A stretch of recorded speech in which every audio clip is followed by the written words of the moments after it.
आपके अपने YouTube channel geography ज्ञान पर।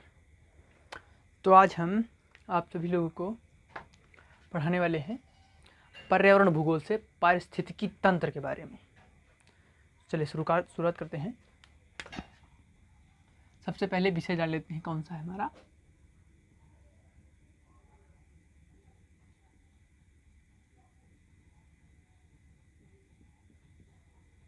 पर्यावरण भूगोल, इन्वायरमेंटल ज्योग्राफी। इसमें हमें पढ़ना क्या है? आज हमें पढ़ना है पारिस्थितिकी तंत्र। पारिस्थितिकी नहीं, पारिस्थितिकी तंत्र। तो शुरुआत करते हैं।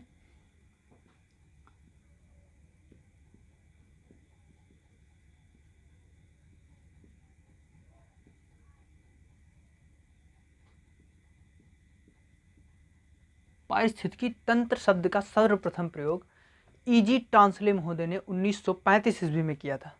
ईजी टॉन्सले महोदय ने 1935 ईस्वी में किया था।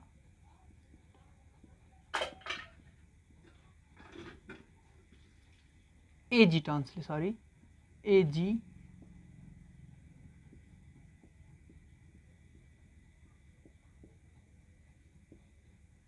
टॉन्सले महोदय ने। इसके अंतर्गत उन्होंने पर्यावरण की वो सारी चीज़ें रखी जिनमें एक जीव या कोई जीव भी पनपता है और आगे अपना विकास करता है, वो पारिस्थितिकी तंत्र के अंतर्गत आता है। हर एक जीव का निवास स्थान सब पारिस्थितिकी के अंतर्गत ही आता है, पारिस्थितिकी तंत्र के अंतर्गत। पारिस्थितिकी शब्द अलग है और पारिस्थितिकी तंत्र दोनों अलग हैं, दोनों में अलग संबंध है। जैसे पारिस्थितिकी शब्द का प्रयोग सर्वप्रथम अगर देखा जाए तो पारिस्थितिकी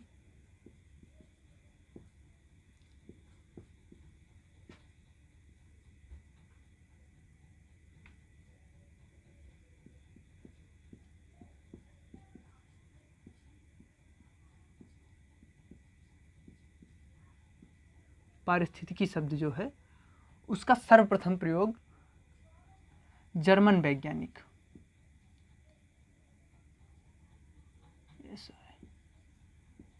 वैज्ञानिक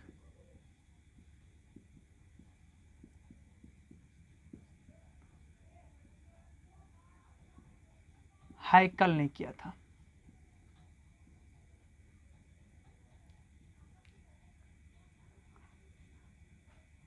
हाइकल ने इसका सर्वप्रथम प्रयोग किया था। तो अब हम जानेंगे कि पारिस्थितिकी तंत्र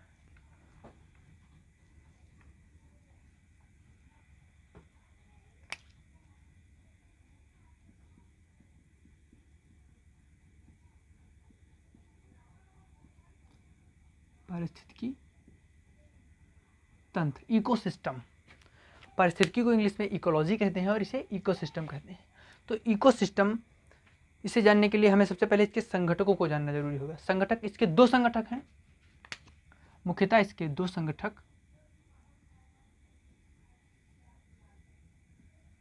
जो पहला संगठक है वो है अजैविक।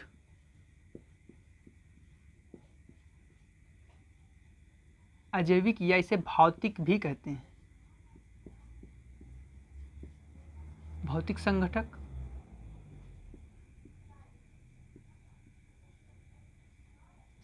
कंपोनेंट्स। और दूसरा है जैविक संगठक।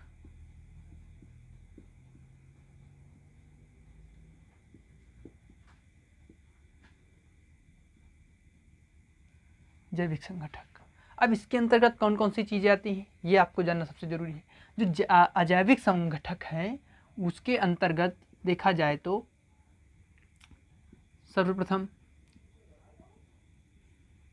सूर्य का प्रकाश, ये भी एक अजैविक संगठक है। अब सूर्य का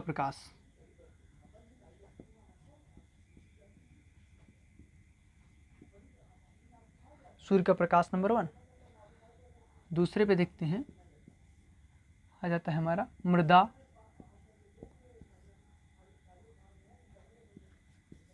दूसरे पे मृदा नहीं करते हैं, स्थल। दूसरे पे आता है स्थल। तीसरे पे मृदा,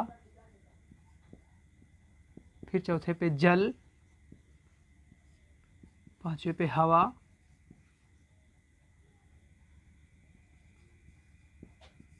ये सब क्या है? ये अजैविक संगठक या भौतिक संगठक हैं। अब जैविक संगठक के अंतर्गत क्या क्या आता है?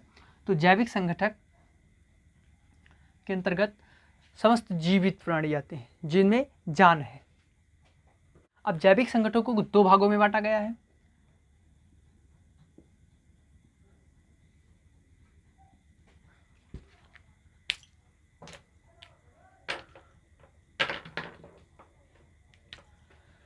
सबसे पहले जैविक संगठक के अंतर्गत जो पेड़ पौधे, पशु पक्षी, जीव जंतु जो आते हैं वो इसके अंतर्गत रखे जाते हैं जैविक संगठक के अंतर्गत।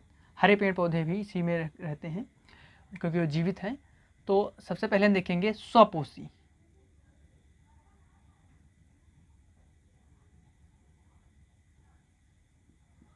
स्वपोषित और परपोषित।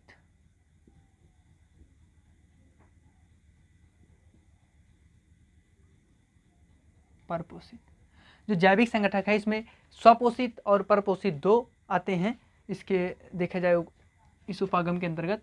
फिर देखते हैं स्वपोषित क्या है और परपोषित क्या है। स्वपोषित वह हैं जो स्वयं अपना भोजन बनाते हैं, जैसे इसके अंतर्गत हरे पेड़ पौधे आते हैं, छोटे पौधे बड़े पौधे सभी, क्योंकि वो अपना भोजन स्वयं बनाते हैं। सूर्य के प्रकाश से प्रकाश की ऊर्जा ग्रहण करते हैं और फिर जमीन से कुछ अजैविक घटक संगठक जड़ों के द्वारा खींचते हैं और फिर अपना भोजन बनाते हैं और फिर परपोषितों के लिए अपना आहार तैयार करते हैं।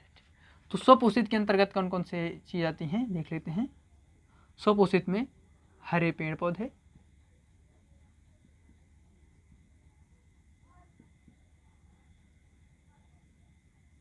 हरे पेड़ पौधे, इन्हें हम प्राथमिक उपभोक्ता या उत्पादक, प्राथमिक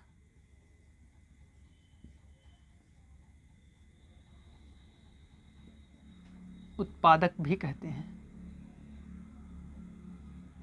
स्वपोषित जो जीव हैं वह स्वपोषित पेड़ पौधे हैं, हरे पेड़ पौधे, वो सब प्राथमिक उत्पादक हैं। और उत्पादक जहाँ पर कोई भी उत्पादक या उत्पाद बनाया जा रहा है तो उनको कंज्यूम करने के लिए कंज्यूमर भी होने चाहिए, वही होते हैं परपोषित। परपोषित हैं ये स्वपोषितों पर निर्भर हो रहते हैं, ये मतलब दूसरे पर आश्रित रहते हैं। वो हैं मृतजीवी। नंबर 1 मृतजीवी। मृतजीवी से आशय है, पहले मैं लिख देता हूँ फिर समझाता हूँ, अच्छा रहेगा। मृतजीवी, फिर दूसरा है परजीवी, तीसरा है प्राणी संभोजी। सॉरी, इसके 5 प्रकार मैंने बताया, पर इसके 3 ही प्रकार होते हैं। जो परपोषित हैं, परपोषितों को 3 कैटेगरियों में बांटा गया है उनके आहार के आधार पर कि वो कहाँ से आहार ग्रहण करते हैं, किस किस मतलब किस किस चीज़ों से आहार ग्रहण करते हैं, उसके आधार पर इनको 3 कैटेगरियों में रखा गया है, 3 उपवर्गों में बांटा गया है। सबसे पहले मृतजीवी। मृतजीवी ऐसे जीव होते हैं जो किसी भी जो स्वपोषित हैं उनके मरे हुए, अर्थात उनका जो अंग है, ऐसा कोई भाग जो मर जाता है, मतलब निर्जीव हो जाता है, उस पर जीवित रहते हैं। जैसे कि पेड़ पौधों की पत्तियाँ जैसे गिर गई, या कोई जानवर है, या हाँ समझ लो जानवर कोई मरा और उसके बाद उसके शरीर में भी वो पनप आए, ये सब क्या होते हैं? मृतजीवी, मतलब मरी हुई चीज़ों को खाते हैं, वो मृतजीवी कहलाते हैं। परजीवी, परजीवी का मतलब है कि जो दूसरों के ऊपर जीता हो, अर्थात दूसरों के जीवन के सहारे अपना जीवन जीता हो। जैसे मान लेते हैं हम लोगों में देख लो, जो मनुष्य के शरीर में जुएं होते हैं वो परजीवी होते हैं, क्योंकि मनुष्य के शरीर में वो दूसरे शरीर का आश्रय ले रहे हैं, वो बैठे हुए अपना काम कर रहे हैं, अपनी प्यास बुझा रहे हैं, थोड़ा थोड़ा खून चूस रहे हैं, तो वो परजीवी के अंतर्गत जुएं आते हैं, सर में जुएं हैं। और पेड़ पौधों में देखें तो अमरबेल एक प्रकार का एक वायर नुमा रहता है, बिल्कुल तार की तरह होता है, बहुत डेंजर होता है पौधों के लिए, ऐसे तार की तरह, ऐसे मतलब ऐसे आकृति रहती है उसकी, मतलब वो पौधों पे अपने आप से उगता है और फिर क्या होता है, पौधों पर बड़ा सा पूरा अपना जमाड़ा तैयार कर लेता है, और फिर क्या होता है, वो पौधे को धीरे धीरे चूसता रहता है, फिर पौधा ही सूख जाता है। और पौधे के सूखने के साथ साथ जब तक पौधे में हरापन रहता है, जान रहती है, तब तक वो भी जीवित रहता है, उसके बाद वो भी समाप्त होने लगता है। लेकिन ये एक प्रकार का क्या है, परजीवी है। तो परजीवी का उदाहरण पता चल गया। अब आता है प्राणी संभोजी। प्राणी संभोजी ऐसे जानवर होते हैं, ऐसे जीव होते हैं जो क्या करते हैं, सीधे अपने मुख से भोजन करते हैं। मुख से तो सभी भोजन करते हैं, लेकिन देखा जाए तो इसके अंतर्गत दो जानवर होते हैं जो हाथ से उठा के नहीं खाएंगे, बट डायरेक्टली झपटे और चट कर गए। जैसे शेर हो गया, बाघ हो गया, भालू हो गया। भालू तो उठा के खा सकता है, लेकिन विशेषकर देखें तो प्राणी संभोजी में मनुष्य भी आता है जो क्या करते हैं, दूसरे प्राणियों को खाकर जीवित रहते हैं। जैसे शेर को देखो, शेर जंगल में क्या करता है, छोटे छोटे जानवरों को मारता है और फिर खाता है, तो वो क्या हो गया, प्राणी संभोजी हो गया। ठीक, अब इसके अंतर्गत देखें तो प्राणी संभोजी, परजीवी और मृतजीवी ये सब परपोषित के अंतर्गत आते हैं। अब ये तो हो गई जैविक संगठक का मतलब शुद्ध से स्वपोषित और परपोषित के आधार पर इनका बंटवारा, कौन कौन से जीव किसके अंतर्गत आते हैं। अब कार्यशील पारिस्थितिकी तंत्र के अंतर्गत कार्यशीलता के आधार पर देखें हम तो कितने वर्गों में बांटा गया है इसके संगठकों को, वो भी देख लेते हैं।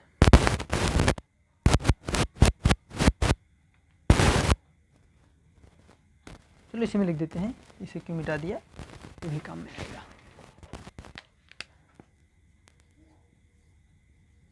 पाँच नंबर पे हवा थी, हाँ बिल्कुल हवा है। अब ये कार्यशीलता के आधार पर जो बंटवारा किया गया है संगठकों का, वो इस प्रकार है कुछ।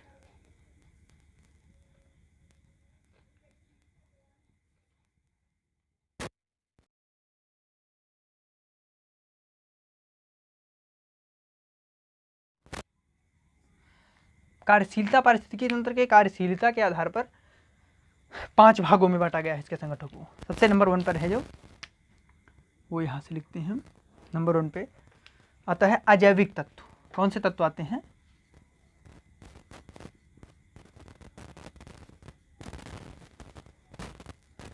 अजैविक तत्व आते हैं।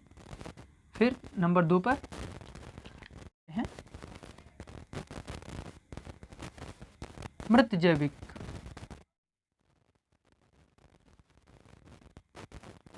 मृत जैविक तत्व आते हैं। फिर नंबर 3 पे क्या आते हैं,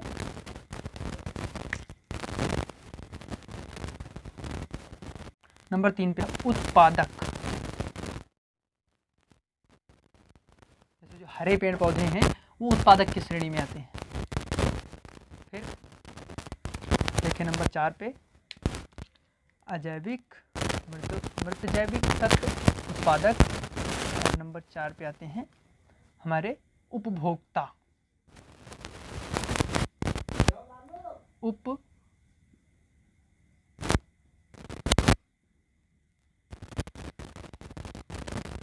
उपभोक्ता जो कंज्यूमर होते हैं। अब इन सब के बाद 5वां नंबर जो होता है वियोजक। वियोजक या इसे अपघटनकर्ता भी कहते हैं, अपघटक भी कहते हैं, वियोजक या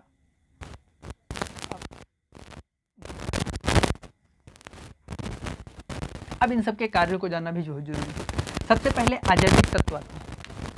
अजैविक तत्व के बिना अगर देखा जाए जैविक तत्वों की कल्पना करना भी बिल्कुल नामुमकिन है, संभव ही नहीं है, क्योंकि जहाँ पर अजैविक तत्व नहीं है वहाँ पर जैविक तत्व विकसित नहीं हो सकते। कारण जैसे ये सब अजैविक या भौतिक तत्व हैं और इनके बिना कोई पेड़ पौधा उग सकता है, बिल्कुल नहीं उग सकता है। क्योंकि जब कोई पेड़ पौधा उगता है या किसी भी चीज़ को मतलब ऊर्जा की आवश्यकता होती है वो सूर्य से। हमारे पृथ्वी पर ऊर्जा का सबसे प्रमुख स्रोत जो है वो सूर्य है। सूर्य के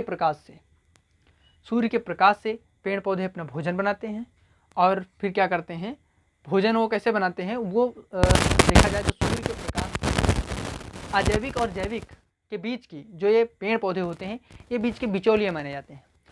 क्या करते हैं, ये जैविक से भी लेते हैं और अजैविक से भी लेते हैं, ये उपभोक्ताओं के लिए आहार बनाते हैं।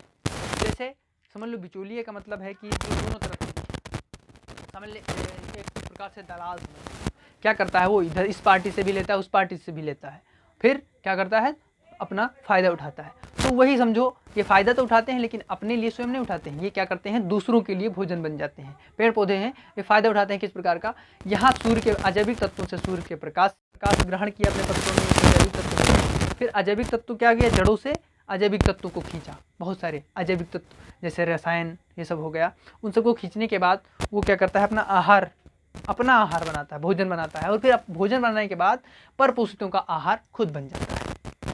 तो ये हो गया स्वपोषित। फिर अजैविक तत्व के बिना अगर देखा जाए तो जैविक वास्तव में ही कोई अस्तित्व नहीं। ये दोनों एक सिक्के के दो पहलू के समान हैं। जो जैविक है तो अजैविक बिल्कुल होगा, यदि अजैविक है तो जैविक का होना भी जरूरी है। यदि अजैविक है और जैविक नहीं है तो अजैविक का होना भी कोई मतलब मायने नहीं रखता। देखा जाए तो इस दुनिया में, मतलब इस भूमंडल पर, पृथ्वी पर जितनी भी चीज़ें हैं वो सभी अजैविक और जैविक हैं, और सभी एक दूसरे से क्या हैं, अंतरक्रिया से संबंधित हैं, सभी संबंधित हैं। जैसे हरे पेड़ पौधे कैसे उगे भाई, मृदा क्या है, अजैविक है, सूर्य का प्रकाश अजैविक है, हवा अजैविक है, पानी अजैविक है, सारी ये सब देखे जाए जो जीवन दायनी चीज़ें हैं सब अजैविक हैं। लेकिन जब जो इस पे जो पलते हैं, इसका आश्रय जो लेते हैं, वो सब क्या होते हैं, वो तो जैविक तत्वों को सबसे आवश्यक चीज़ है अजैविक तत्व। जब अजैविक तत्व होंगे तभी जैविक तत्व होंगे। अब बात करते हैं अजैविक तत्वों की, समझ में आ गई। फिर मृत जैविक तत्व। मृत जैविक तत्व का मतलब है जो कुछ जैविक तत्वों के कुछ मरे हुए हिस्सों पर, अर्थात जैसे पेड़ है, पेड़ की पत्तियां गिरी टहनी से और वो पत्तियां क्या हो गई, मृत हो गई, उन पर उगने वाले पेड़ पौधे, वो सब जो तत्व होते हैं वो मृत जैविक तत्व होते हैं। फिर उत्पादक के अंतर्गत हरे पेड़ पौधे आते हैं। हरे पेड़ पौधे जैसे छोटे छोटे पौधे, बड़े पौधे, ये सब क्या होते हैं, जो स्वयं भोजन बनाते हैं सूर्य के प्रकाश द्वारा और जमीन से रासायनिक क्रिया करने के बाद जो अपना भोजन स्वयं बनाते हैं, वो क्या होते हैं, उत्पादक होते हैं। अब फिर उत्पादक क्या होते हैं, उत्पादक समझ लो चारा के समान होते हैं, भोजन।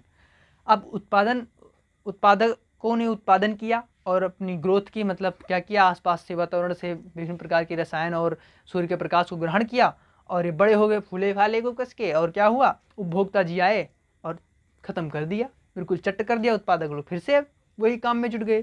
तो इनको उस काम के लिए बनाया गया है, इन्हें परेशानी नहीं होती हम लोगों की तरह से कोई आए, हम लोगों ने रखा इकट्ठा करके, कोई हाथ सफा कर ले जाए तो गलत लगेगा ना, बिल्कुल। लेकिन इन लोगों को गलत नहीं लगता क्योंकि प्रकृति ने इन्हें उन्हीं के लिए बनाया है।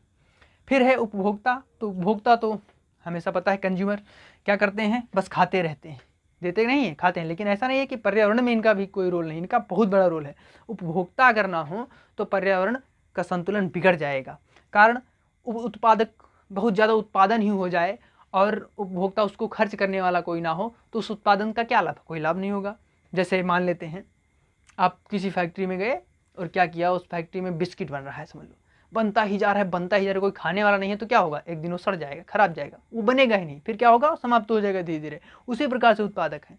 यदि उत्पादक उत्पादन करना बंद कर दें तो उपभोक्ता क्या होगा, उपभोक्ता भी नहीं रहेंगे। यदि उत्पादक ही उत्पादन करते रहें बराबर तो एक दिन ऐसा आ जाएगा कि पूरी पृथ्वी सिर्फ उत्पादों से भर जाएगी, फिर क्या होगा, संतुलन बिगड़ जाएगा पर्यावरण का।